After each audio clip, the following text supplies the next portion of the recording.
Sebenarnya saya tidak mau ngomong soal ini, tapi mau tidak mau saya harus bicara. Gitu ya. Dibilang dari majelis Rasulullah belum ada yang bicara, jadi saya bicara. Jadi anak-anakku sekalian, ada seorang ulama besar yang hidup lebih kurang sekitar 1000 tahun yang lalu, yaitu Al-Imam Ahmad bin Isa, atau dikenal dengan Al-Imam Ahmad Al-Muhajir, atau dikenal dengan Al-Muhajir ilallah. Beliau itu lahir sekitar tahun 260 atau 265 Hijrah dan wafat sekitar tahun 345 Hijrah. Kalau sekarang 1445 berarti sudah lebih dari 1000 tahun yang lalu. Akhlak ulama 1000 tahun yang lalu itu jauh dengan orang-orang saat ini.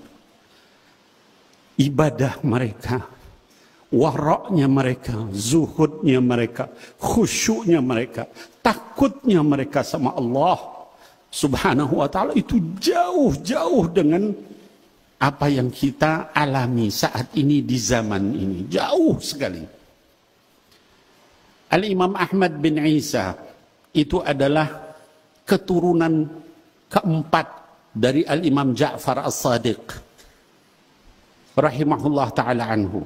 Ya, jadi Ahmad Al-Muhajir bin Isa Ar-Rumi bin Muhammad Al-Bagir bin Ja'far As-Sadiq.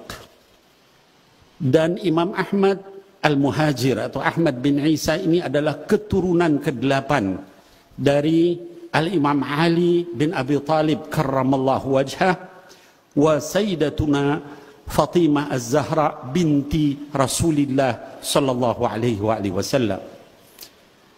Kalau ditarik sampai kepada Nabi Muhammad sallallahu alaihi wasallam, beliau adalah keturunan ke-9, masih dekat dengan Rasulullah sallallahu alaihi wasallam. Beliau hidup 1000 tahun yang lalu. Beliau asalnya tinggal di Basrah dengan segala macam kenikmatan kekayaan. Lalu beliau meninggalkan itu semua untuk dakwah di jalan Allah melalui jalan ribuan kilometer dari Basrah di Irak sampai ke Makkah, ke Madinah dulu, tinggal setahun di Madinah dekat dengan buyut beliau yaitu Nabi Muhammad sallallahu alaihi wasallam. Lalu kemudian beliau ke Mekah, setelah itu untuk haji, lalu melanjutkan perjalanan ribuan kilometer ke Yaman, Dau'an, daerah yang kering jauh dengan Basrah, yang penuh dengan sungai, penuh dengan pohon-pohon, dengan tumbuhan, dengan segala macam. Meninggalkan harta begitu banyak, kebesaran, kekuasaan dan sebagainya yang beliau miliki, hanya untuk dakwah di jalan Allah di negeri yang penuh dengan tandus kering, di Hadramut, di Yaman bagian selatan. Al-Imam Ahmad rahimahullahu ta'ala punya anak namanya Sayyidina Ubaidillah bin Ahmad bin Isa. Sayyidina Ubaidillah punya anak namanya Alwi bin Ubaidillah bin Ahmad bin Isa. Sayyidina Ubaidillah ini menurunkan banyak sekali aulia dan ulama. Salah satunya adalah Al-Imam Umar bin Abdurrahman Al-Attas yang ratibnya dibaca hampir di seluruh dunia. Orang membaca Ratibul Attas itu adalah keturunan dari Al-Imam Ahmad Al-Muhajir rahimahullah ta'ala anhu.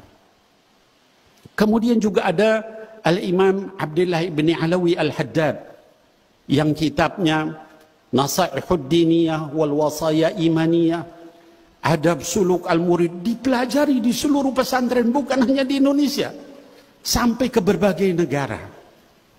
Ulama-ulama besar.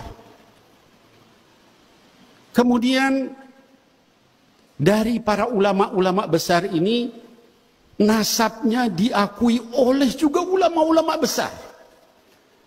Sekali berimam Al-Imam Ibnu Hajar Al-Haytami, ahli fikih, ahli hadith, ahli tazkiyatun nafas, fatwanya dipegang di dalam madhab Imam Syafi'i. yang mensahihkan nasab dari Al-Imam Ubaidillah bin Ahmad Al-Muhajir yang anaknya adalah Alwi. Itu disahihkan nasabnya oleh Imam Ibnu Hajar Al-Haytami. Disahihkan juga oleh Al-Hafiz As-Sakhawi. Al-Hafiz As-Sakhawi ini adalah ahli hadis. Kalau kita di sekarang orang dibilang hafiz hadis, paling hafiz berapa hadis? Antum ada yang hafiz 10 hadis, 20 hadis, mungkin 40 hadis, Al-Arba'in An-Nawawi. InsyaAllah kalau di majelis Rasulullah sudah hafal semua Al-Arba'in An-Nawawi, insyaAllah. Amin. 40 hadis, Riyadhus Salihin mungkin antum hafal. Al-Hafiz As-Sakhawi ini hafal lebih dari 100.000 hadis berikut sanad dan matannya di luar kepala. Kalau kita nyebut hadis itu, misalnya Sayyidina Umar ibn al-Khattab, an Umar ibn al-Khattab radhiyallahu an Rasulillah sallallahu alaihi wasallam qala innamal a'mal binniyat. Kita begitu kalau nyebut hadis.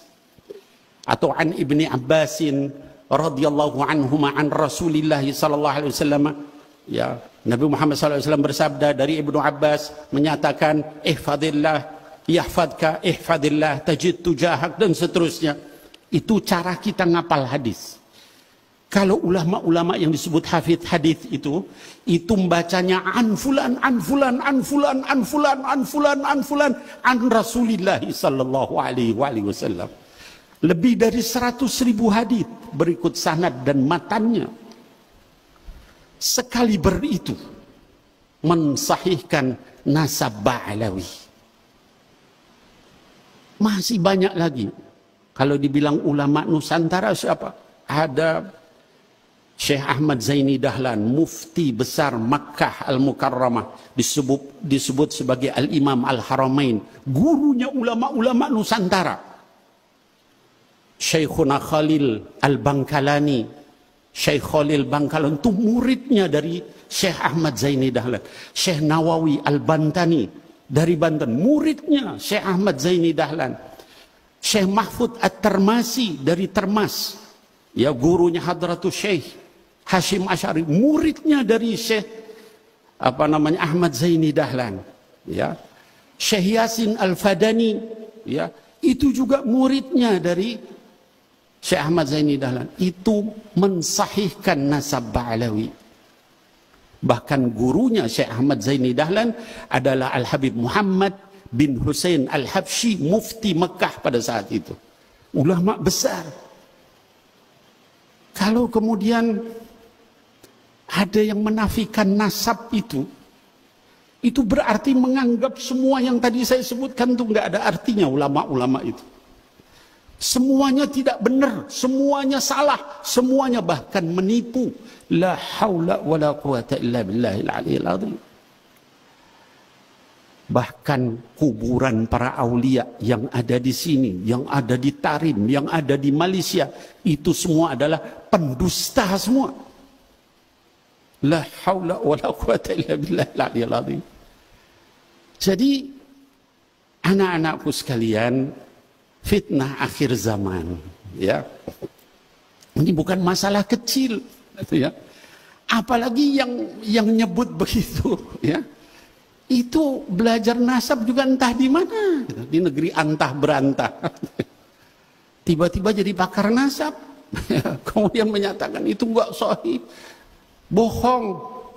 Membohongkan nasab seseorang itu sama dengan mensahihkan orang yang bukan nasabnya. Berarti Sayyidina Ubaidillah itu kemana nasabnya? Kalau dia anak zina, itu keturunannya aulia zina semua. Haula wala quwata illa billahil aliyil azim. Ini bukan masalah sederhana, masalah besar sekali. Keberkahan ilmu, keberkahan kitabnya, keberkahan doa-doanya hilang semua. Saya tidak menyalahkan, silahkan orang mau percaya nggak percaya nggak apa-apa. Tapi jangan kemudian terus dikatakan ini pembohong semua.